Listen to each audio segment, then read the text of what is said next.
Every fairy tale deserves a happy ending. This is the incentive Oswald clearly echoed in our time playing through Old Tale's story. Although I've made one video about him previously, I felt that wasn't enough to truly emphasize his impact in the story. In Overzone, as mentioned previously, Oswald is a faceless character. He acts to assist Goddess in their progression throughout Operation Arc Guardian. Though these are both facts I brushed on before, I failed to connect his role in the story in terms of fairy tales.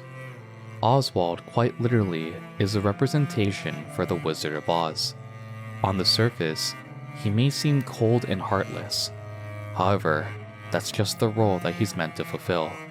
Overzone had pulled the wool over our eyes, leading us to believe that this man was a liar, a manipulator, someone who simply used Goddess and threw them away. Even in his harsh words leading up to cutting communications, there's a clear sign of his real intent. Oswald. Right, Oswald. I'm coming for you. If not you, then your family and your children. I promise that I will make you die a long, miserable death. My goodness. Where did all this come from? You never intended on letting us enter the Ark, did you? No. Once the Ark is sealed, it cannot be reopened. But losing us would be a loss for the Ark as well. Science is bound to advance. We are already close to finishing the 3rd generation of NIKKEs. The choice of believing Oswald as a virtuous character is entirely on your own volition. Despite this, one fact remains clear in this scene. The central government wanted to seal the Ark and lock them out. So if that was the case, why end communications with them on this note? Why give his name to someone who he will never meet in person? Why disclose this information to a group of abandoned NIKKEs meant to die on the surface? The answer is simple. Through these harsh words, Oswald wanted to give Dorothy a reason to keep living. Even if it had villainized him, he wanted to ensure that the goddesses could continue on, to continue fighting on the surface.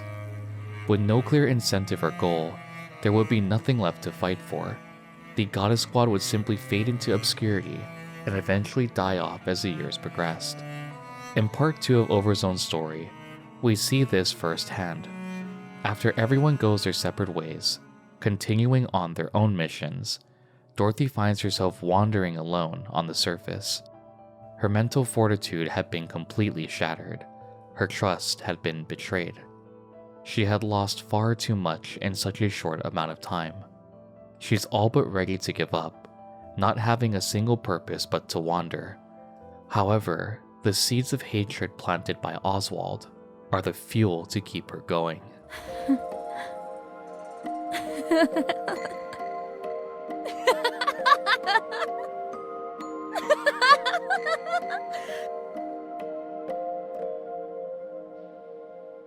Lies. All lies. Liars. Every last one of you.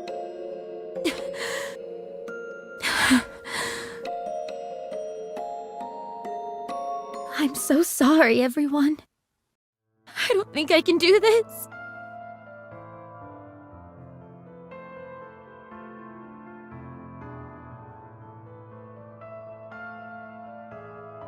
I will get it back. This place only exists because of us. It belongs to us. I will take back what is rightfully ours, no matter what it takes. Although Dorothy is filled with anger, the fact still stands that she continues to persevere. Even if it is out of hatred, it fuels her to continue on. This also makes us pity Oswald even more. If there's one thing that's clear about his character, it's the fact that he's a fan of Goddess and Old Tales. He genuinely thought that they could end the war, and followed closely with each of their triumphant victories. Even still, he was the one to tell his heroes that they wouldn't be allowed to enter. After fighting for so long, he was the one who had to relay the message that they'd be locked out. even if it meant his heroes now saw him as an enemy. If it meant their survival, he was willing to shoulder that weight. It's not only Overzone that we need to revisit, but Red Ash as well. One major thing glossed over in my last video was the conversation between Red Hood and Oswald.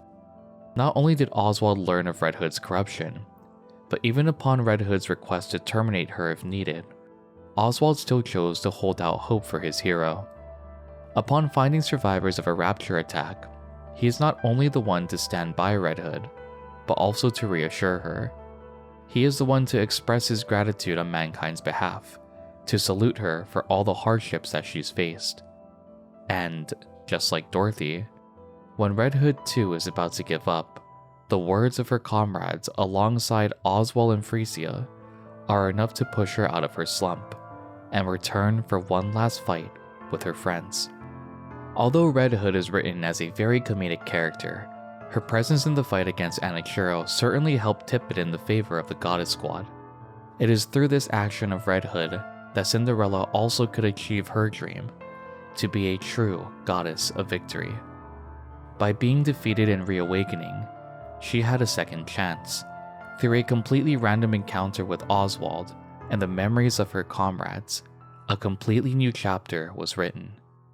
During the final scene with Oswald in Old Tales, he states that his hands are tied. However, in the Japanese dub of the game, this is instead stated differently. He states that he's done everything he can from his position, a different delivery, and a more impactful meaning.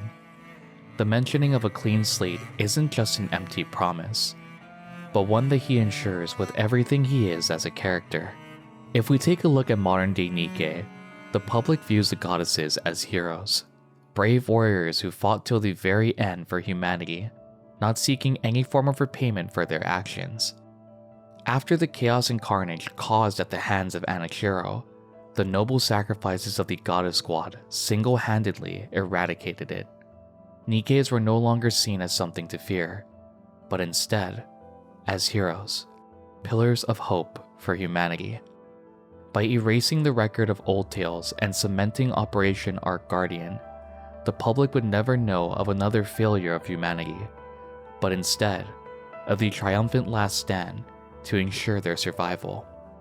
Instilling faith in Old Tales, hatred in Dorothy, and faith in humanity, Oswald left one final legacy behind. Upon first seeing the Goddess of Victory statues, I never looked deeper into the meaning of them.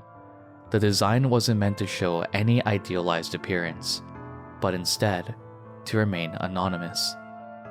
Oswald didn't just want to commemorate Goddess, but also any other nameless heroes of the war, those who volunteered with the same intent as the fairy tale models, or those who were inspired by them. The thousands who will never be remembered by the public, but fought with everything they had till the bitter end. Those who weren't famous Nikkes, fairy tale models, but instead, ones who still chose to fight regardless. Faceless, headless, and nameless. This allowed anyone to be commemorated by these statues erected around the Ark, and truly showed how much faith Oswald had in the words he spoke. The Goddess of Victory, a symbol that will remain a beacon of hope until the war comes to an end. Just like Oswald had stated before, until these stories can continue, these statues will house humanity's hope. With each day that passes, more loss and sorrow surfaces. Even with this array of loss and destruction, hope still fills the hearts of many, believing, just like Oswald had, that one day humanity can return to the surface once more. A soldier who stuck to his morals and didn't abandon his heroes, one who was forgotten by humanity, but aided in preserving the image of the goddesses. A true definition of a legendary figure in our timeline.